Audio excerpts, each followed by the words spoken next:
He was no longer on the pillow. He had moved down, lower in the bed and closer to the edge. But he was there, but it wasn't the same person I saw. After spending years behind bars, Dr. Conrad Murray is now out of jail. And if he and his lawyers get their way, he'll be back practicing medicine again. Is Michael Jackson alive or dead? Today, I will answer the questions that have been on your mind. From my perspective, based on my research, if Michael Jackson faked his death, then why did Dr. Murray go to prison? In this video, we will brainstorm together. If Michael Jackson is still alive, meaning he faked his death, then why did his Dr. Murray have to go to prison? Many of you have asked me this question. First, we will address two main topics in this video. If Michael Jackson faked his death, why did Dr. Murray go to prison? Where was Michael Jackson on June 25th?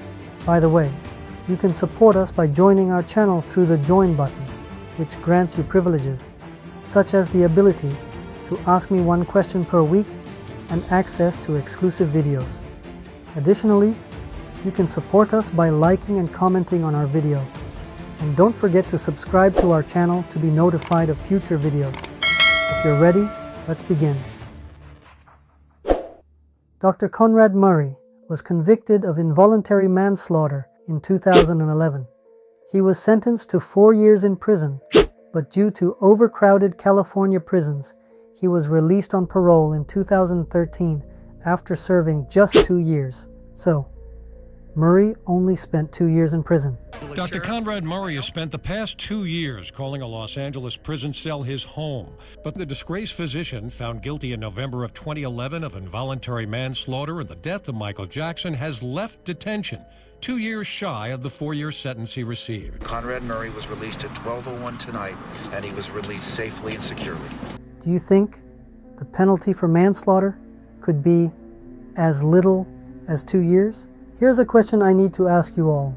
If you were offered millions of dollars in exchange for spending 2 years in prison, would you accept it? I know many of you would. After all, when you're released, you can live the rest of your life comfortably without having to work. Could it be that Murray stayed in prison because of such an agreement? Dr. Murray may have willingly become part of this plan to help fake Michael Jackson's death. His prison sentence could have helped secure the plan and kept him away from the media.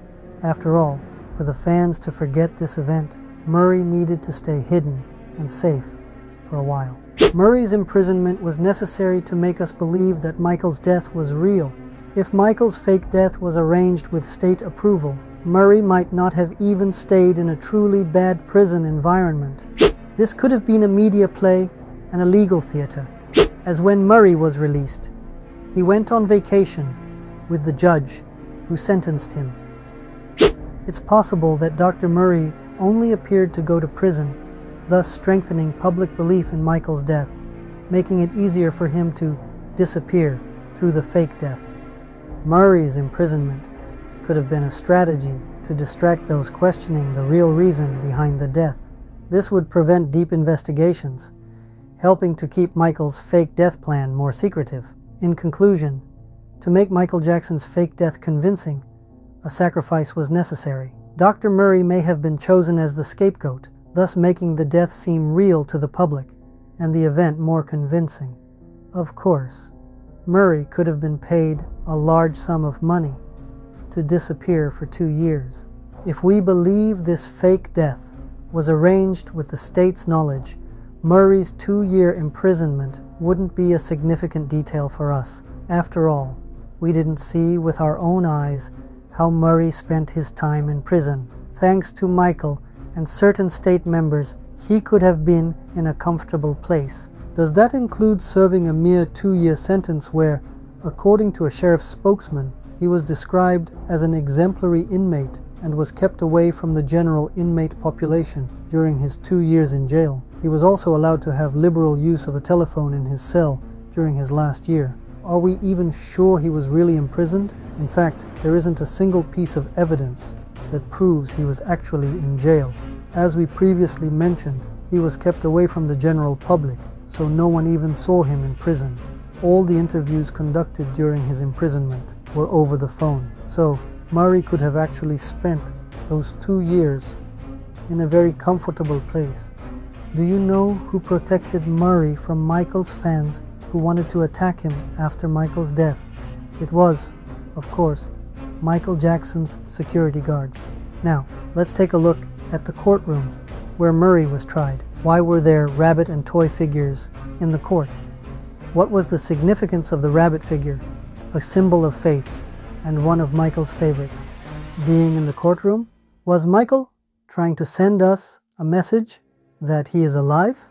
All these details show us that Michael did not die, and Murray was one of the key pieces chosen to make this plan believable.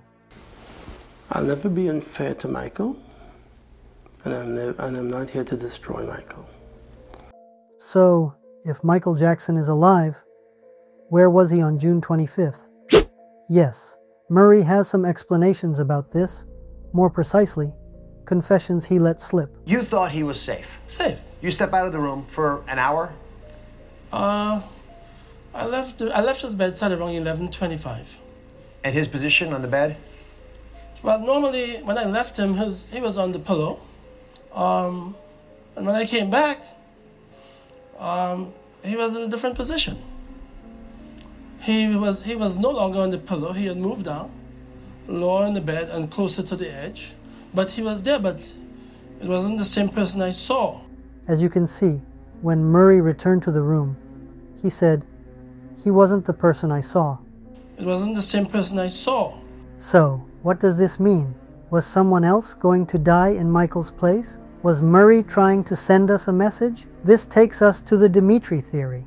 According to the story, Dimitri Dragicescu, a Romanian, underwent 3 years of plastic surgery and training to become a perfect double for Michael. This way, he became Michael's #1 body double. But Dimitri was diagnosed with a terminal illness at the age of 47, nearing the end of his life. Jackson, just as he did with Dave, took care of him and ensured his last moments were well attended. When Jackson was planning his fake death, Dimitri's illness gave Michael an idea. Allegedly, Michael offered Dimitri's family a large sum of money in exchange for having Dimitri take his place in the grave. This offer meant a great inheritance for Dimitri's family, as he was already nearing the end of his life. The offer was accepted by Dimitri, and his body was taken to the hospital on June 25th, after which a death certificate was issued. Dimitri was now dead, leaving his family a great fortune. But is this story true? You can watch the video on the screen to learn more about the Dimitri case. Whether the story is true or not, if we believe Michael is alive, we know that he was not the one who died on June 25th. Why did the security cameras at Michael's house disappear on June 25th? Why didn't they want us to see the events unfold? Where was Michael that day? Michael's brother, Jermaine, accidentally revealed the answer. In an interview with an Australian radio station, Jermaine made a big slip-up by saying Michael was at the airport on the day of his death. This kind of stuff, he was very, very healthy, but Michael was not with us way before he arrived to the airport. What do you mean by that? You had not seen... The words airport and hospital are too different to be a slip of the tongue. This wasn't a slip. It was a huge blunder. Michael wasn't in the hospital. He was leaving the city from the airport. This was a confession, because after the news of Michael's death on June 25th, Los Angeles airport was shut down and there was only one plane there. Who was the special person in that mysterious plane that warranted closing the airport? What was so secretive about it? Yes, today we've delved into the theory that Michael Jackson is still alive and explored the reason Dr. Murray went to prison. Don't all these details and speculations make you think there's a bigger plan behind Michael's death? What do you think? Could Michael really be alive? Or are these all just coincidences? Be sure to share your thoughts in the comments. If you enjoyed our video, don't forget to like, subscribe to our channel, and turn on notifications so you don't miss our next exciting videos. Also, if you'd like to support us and gain access to exclusive content, you can join our channel by clicking the Join button. Remember, Michael Jackson's story is not over yet.